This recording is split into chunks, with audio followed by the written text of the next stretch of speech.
सब किताबों से भला कुरान है, ये हमारा दीन है, ईमान है। सब किताबों से भला कुरान है,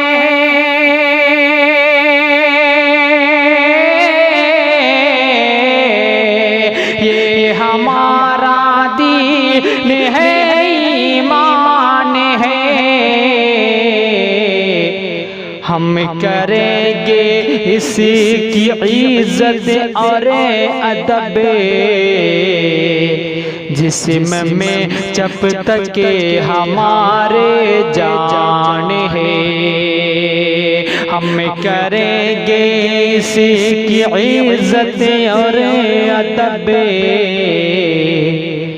जिस्म में जब तक के हमारे जान है। सब किताबों से भला कुरान है,